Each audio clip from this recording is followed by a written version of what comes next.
going to cover how to conduct a one-way analysis of variance in Jamovi. ANOVA one-way is a lot like a t-test, but it's when there are 3 or more groups. When you have 3 or more groups in any comparison, you run the problem of accumulation of family-wise type 1 error rate.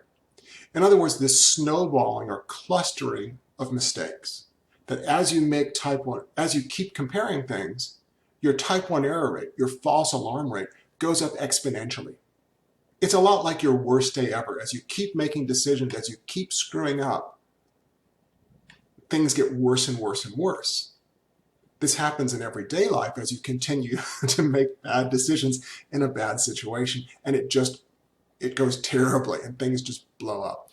Same thing happens in statistics, that as we keep making decisions, as we keep conducting t-tests in the same set of data, our false alarm rate can blow up crazy amounts. So for that reason, we run an ANOVA followed by comparisons. ANOVA followed by comparisons work like the fire alarm in a large building. Nobody's running from room to room looking for which room is on fire if the alarm isn't ringing.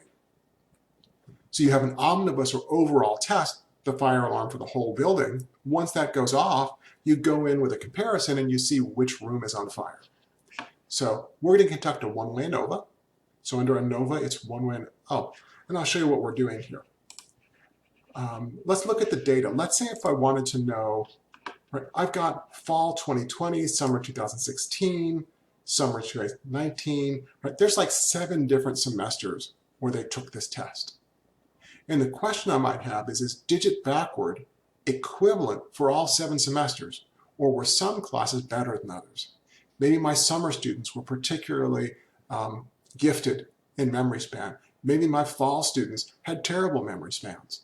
So we'd want to see what this is like. Right? So I'm going to pick ANOVA, one-way ANOVA. My outcome here is going to be backward digit span. And I'm going to take semester as my grouping variable. And I'll ask for a descriptives table. And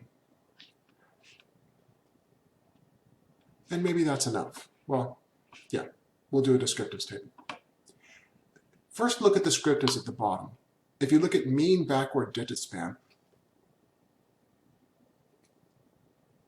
do they differ from this overall mean of 6, right? 5.36, 6.4, 6.0, 6.17, and summer 2019 had a very low span of 5.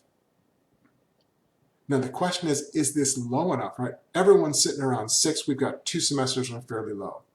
Is this low enough that that's a reliable difference? Is that difference of 5 for these 2, well, the first summer session and the last summer session on the list, are those low enough that they're significantly or reliably different? If you look at the F test, our F is fairly small, it's 2.61. Right? F is a test statistic that tends toward 1 when nothing's happening in your data. 2.61, our degrees of freedom are 5 and 21, but our p-value is 0.054. It would need to be 0.050 or 0.049 to be less than 0.05. This is what we call a marginally significant effect. It's almost there, but it's not there. So there is no significant difference. Even though 2 of my summer sessions were all the way down at 5, the test statistic is telling me this is just a random occurrence, that this is not systematic and it's not reliable. It wouldn't happen again if I expanded my sample size to be large enough. So that's one-way ANOVA in Jamovi. Simply ANOVA, one-way, pop in your dependent variable, your grouping variable, and ask for descriptives.